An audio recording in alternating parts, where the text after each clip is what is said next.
अगर आप भी लेना चाहते हैं देश दुनिया की तमाम जानकारी तो आज ही सब्सक्राइब करें हमारे चैनल को। साथ ही नीचे दिए बेल आइकन को जरूर दबाएं ताकि हर अपडेट आप तक पहुंच सके।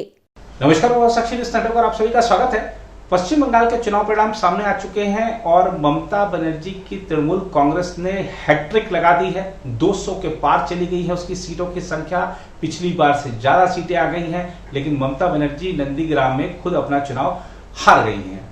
अब एक सवाल ये उठ खड़ा हुआ है कि क्या 2024 का जो लोकसभा चुनाव है उसमें मुकाबला नरेंद्र मोदी और ममता बनर्जी के बीच में होगा। ये सवाल इसलिए खड़ा हुआ है क्योंकि चुनाव के बीच तृणमूल कांग्रेस ने कहा था, प्रधानमंत्री नरेंद्र मोदी जी अपनी वाराणसी सीट की चिंता कीजिए क्योंकि ममता बनर्जी वहां चुनाव लड़ सकती हैं, आपको वहां चुनौती दे सकती हैं। और प्रधानमंत्री ने भी तृणमूल के इस ट्वीट पर प्रतिक्रिया दी थी और कहा था कि आप वाराणसी आइए, लोग बनारस के आपका स्वागत करेंगे। तो क्या ममता बनर्जी और प्रधानमंत्री नरेंद्र मोदी के बीच 2024 में मुकाबला होगा, ये देखने वाली बात होगी। और इसका एक आधार यह भी कहा जा रहा है, दरअसल आप देखिए कि बंगाल की सर्वाधिक लोकप्रिय नेता के तौर पर तो ममता बनर्जी हैं ही, राष्ट्रीय राजनीति में भी वो एक विपक्ष की सबसे सशक्त नेता बनकर उभरी हैं, तीसरी बार अपनी पार्टी को जिताकर लाई हैं। और ऐसे माहौल में जबकि एक परिस्थिति ऐसे बना दी गई थी कि लग रहा था कि शायद कांटे का मुकाबला होने वाला है। खैर, आज की रिपोर्ट में विस्तार से बताएंगे और ये जो चुनाव परिणाम आए हैं वो क्या बड़े 5 असर डालने वाला है वो आपको बताएंगे। इसके अलावा हम बात करेंगे जो बंगाल में मुस्लिम वोट्स को लेकर राजनीति होती है, तो वो राजनीति किस करवट बैठी, इसके बारे में आपको विस्तार से समझाएंगे। साथ ही बात करेंगे बीजेपी की गलतियों की कि बीजेपी कहां पर गलतियां करती चली गई और उसका यह परिणाम भुगतना पड़ा। इसके अलावा हम ममता बनर्जी की उन मजबूत जो तथ्य हैं उनकी बात करेंगे कि उन्होंने कैसे, ममता बनर्जी ने कैसे बीजेपी की कमजोरियों को पकड़ा और मजबूती के साथ आगे बढ़ती गई। इसके अलावा उनकी भी बात करेंगे जो लोग टीएमसी छोड़कर एंड चुनाव के वक्त बीजेपी में आए लेकिन जनता ने उनको धूल चटा दी। फिलहाल इस रिपोर्ट की शुरुआत करते हैं वो जो 5 बड़े असर पड़ने वाले हैं ये चुनाव परिणाम के उनसे। 1. अगर राज्य स्तर पर कोई मजबूत चेहरा है तो मोदी लहर को रोका जा सकता है। बंगाल में टीएमसी और तमिलनाडु में डीएमके की जीत से यह साबित हो गया। लगातार हार से पस्त होते जा रहे विपक्ष के लिए यह एक सुकून भरी बात हो सकती है। अगले कुछ महीनों में जिन दूसरे 5 राज्यों में चुनाव होने हैं वहां भी क्षेत्रीय चेहरों का दबदबा है। 2. बीजेपी की सारी निर्भरता नरेंद्र मोदी पर ही बनी हुई है। जिन राज्यों में गैर एनडीए क्षेत्रीय दल मोदी की लहर को पार पाने में कामयाब हो जा रहे हैं वहां बीजेपी के पास हार का सामना करने के सिवाय कोई और विकल्प नहीं है।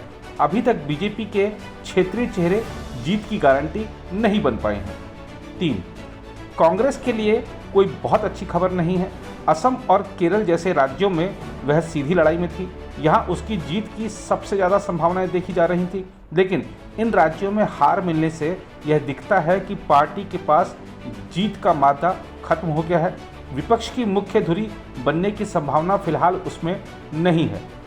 4. विपक्ष को ममता की शक्ल में राष्ट्रीय स्तर पर एक गैर कांग्रेसी चेहरा मिल सकता है।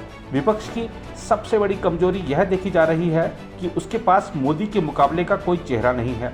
राहुल गांधी इसके लिए अपने को साबित नहीं कर पाए हैं। अन्य चेहरों की राष्ट्रीय स्तर पर स्वीकार्यता नहीं है। लेकिन ममता बंगाल को छोड़कर राष्ट्रीय राजनीति में कोई दिलचस्पी दिखाएंगी, यह कहना अभी थोड़ी जल्दबाजी होगा। 5. बंगाल में लगातार तीसरी हार के बाद राष्ट्रीय राजनीति में वाम दलों की प्रासंगिकता और कम हुई है। बंगाल में वाम दल हाशिए पर चले गए। एक वक्त वाम दलों के गढ़ कहे जाने वाले राज्य में राजनीति का चेहरा ही बदल गया है। अब वहां की लड़ाई टीएमसी और बीजेपी के बीच ही हो रही है। बंगाल में ममता बनर्जी ने कैसे जीत लिया खेला, अगर इसकी बात करें तो सबसे बड़ा जो कारण नजर आता है वो है सीधी लड़ाई का उन्हें फायदा मिला। टीएमसी को सीधी लड़ाई का फायदा साफ साफ मिलता दिख रहा है। बीजेपी विरोध कहीं बटा ही नहीं, सब टीएमसी के पक्ष में गया। पहले 4 चरणों के मतदान के बाद बीजेपी को अपनी इस रणनीतिक चूक का एहसास हुआ कि टीएमसी और ममता बनर्जी को निशाने पर रखने से लड़ाई सीधी ही बनी हुई है।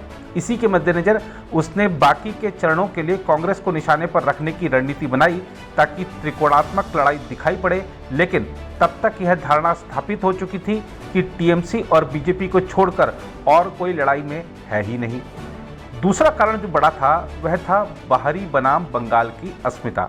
राज्य की करीब 70 से 80 सीटें ऐसी हो गई हैं जिन पर हिंदी भाषी वोटर्स निर्णायक हैं। इनके महत्व को समझते हुए पिछले कुछ सालों के दौरान खुद ममता ने भी हिंदी भाषी वोटर्स के लिए कई अहम फैसले किए। पार्टी के अंदर हिंदी भाषियों के लिए एक अलग प्रकोष्ठ तक बन गया, लेकिन बीजेपी ने इस वोट बैंक को अपने साथ लाने के लिए जिस तरह से हिंदी भाषी राज्यों के नेताओं की फौज उतार दी, उसका हिंदी बेल्ट में तो फायदा दिखा, लेकिन पूरे बंगाल में यह संदेश गया कि बंगाली राज्य में हिंदी वाले बहुत मजबूत हो गए हैं। जय श्री राम के नारे ने भी टीएमसी को फायदा दे दिया। एक और बड़ा कारण दिखता है, वह आक्रामकता से ममता बनर्जी के पक्ष में सहानुभूति बढ़ गई। बीजेपी रणनीतिकार ममता के खिलाफ आक्रामकता को सर्वोच्च प्राथमिकता दे रहे थे, लेकिन यह रणनीति बैकफायर कर गई। संदेश यह गया कि बीजेपी की इतनी भारी भरकम फौज से एक महिला अकेले लड़ रही है। बीजेपी के बड़े नेता तक उसके खिलाफ अनावश्यक शब्दों का इस्तेमाल कर रहे हैं।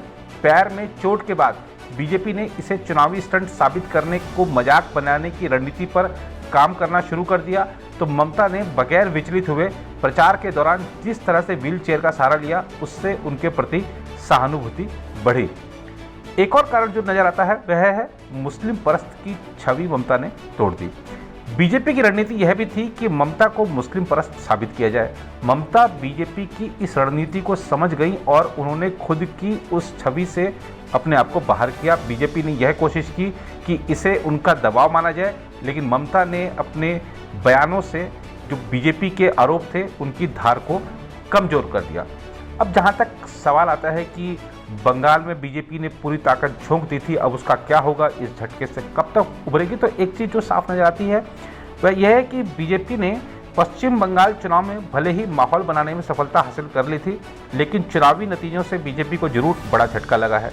बीजेपी ने बंगाल की जंग को जीतने के लिए सभी बड़े नेताओं की फौज राज्य में उतार दी थी। प्रधानमंत्री से लेकर केंद्रीय मंत्री और पार्टी के सारे बड़े नेताओं से लेकर मुख्यमंत्रियों तक को मैदान में उतारकर बीजेपी ने इसे इज्जत की लड़ाई बना दिया था। बीजेपी लगातार 200 से ज़्यादा सीटें जीतने का दावा कर रही थी, लेकिन पार्टी 100 का आंकड़ा भी पार नहीं कर पाई। बीजेपी ने इस बार पश्चिम बंगाल में बीजेपी की सरकार बनने की उम्मीद लगाई थी।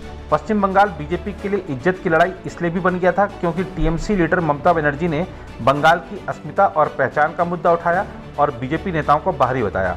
बीजेपी के संस्थापक श्यामा प्रसाद मुखर्जी की जन्मभूमि और कर्मभूमि भी रही है बंगाल।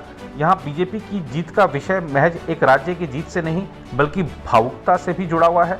पश्चिम बंगाल बीजेपी के लिए लगातार चुनौती बना हुआ था और पार्टी इस बार भी पूरी ताकत झोंक कर उस चुनौती से पार नहीं पा सकी।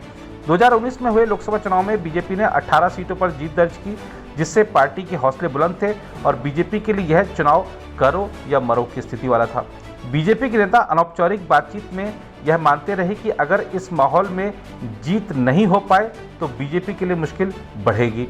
बीजेपी ने पश्चिम बंगाल में राममय माहौल करने की भी कोशिश की। जय श्री राम के नारे लगे तो सीएए पर भी जमकर बात हुई।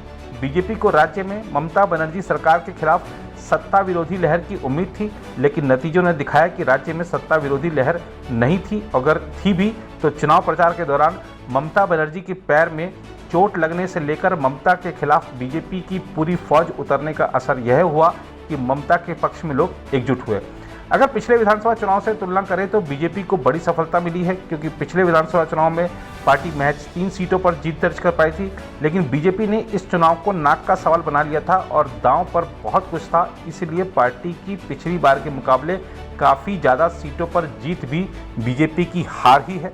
बीजेपी अब टीएमसी के खिलाफ एक मुख्य विपक्षी पार्टी बनकर रह गई है।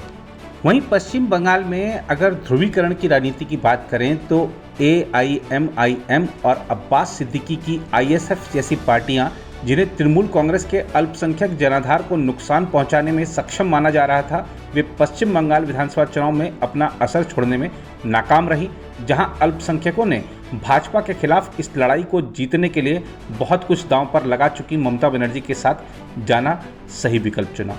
रुझानों और नतीजों के मुताबिक अब तो खैर सारी स्थिति साफ हो गई है।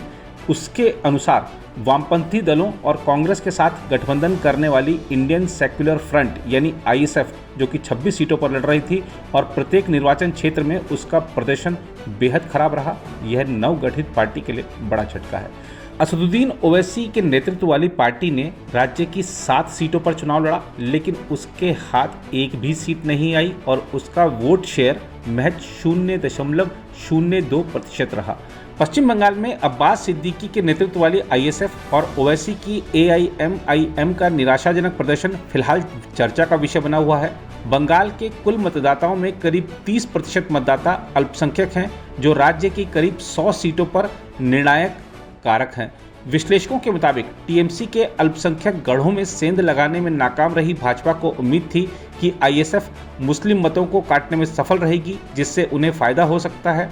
आज़ादी के बाद से राज्य के अल्पसंख्यकों ने हिंदू महासभा और जनसंघ जैसे संगठनों को बाहर रखने के लिए कांग्रेस के पक्ष में ही वोट डाले हैं। हालांकि 1960 के दशक में वे धीरे धीरे वामपंथी दलों की तरफ झुकने लगे, जिन्होंने अल्पसंख्यकों के बीच अपना जनाधार मजबूत करने के लिए ऑपरेशन बरगा का सहारा लिया। यह भूमि सुधार से जुड़ा आंदोलन था, जिसने बटाई पर काम करने वाले लाखों लोगों को फायदा पहुंचाया था।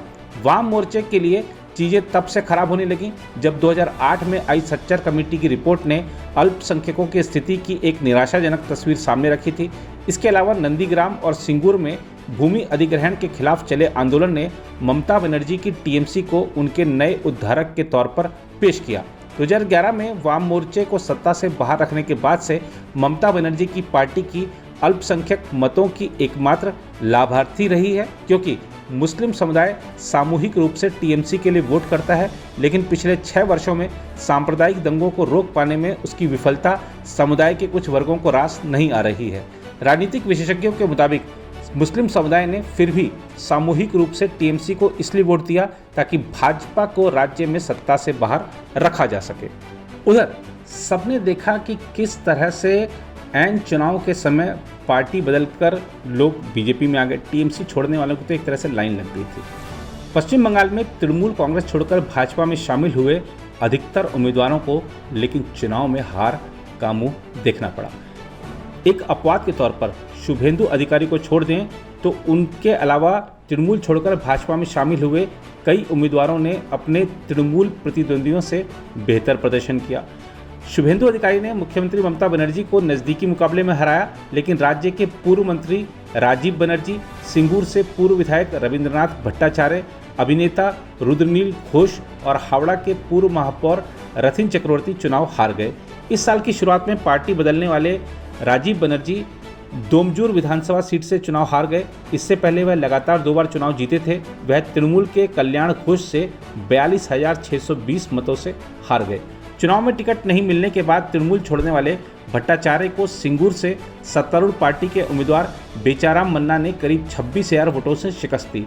भाजपा उम्मीदवार इस सीट से पुनर्मतदान की मांग कर रहे हैं। टाटा की छोटी कार परियोजना को हटाने के लिए किसानों के आंदोलन के बाद हुगली जिले का सिंगूर भारतीय राजनीति के नक्शे पर अंकित हो गया था। सिंगूर और नंदीग्राम ने 34 साल के वाम मोर्चे के शासन के आधार को हिलाकर रख दिया था, जिसके कारण 2011 में तृणमूल सुप्रीमो ममता बनर्जी सत्ता में आई। जहां तक घोष की बात है तो वह हाल में भाजपा में शामिल हुए थे। उन्हें तृणमूल के नेता शोभन देव चट्टोपाध्याय ने भवानीपुर से करीब 28,000 वोटों से शिकस्त दी। इस सीट को पश्चिम बंगाल की मुख्यमंत्री ममता बनर्जी ने खाली किया था। चक्रवर्ती तृणमूल के नेतृत्व वाले हावड़ा नगर निगम में महापौर थे, लेकिन चुनाव से पहले वह पार्टी छोड़कर भाजपा में शामिल हो गए। उन्हें क्रिकेटर से नेता बने मनोज तिवारी ने शिवपुर से 32,000 वोटों से शिकस्त दी।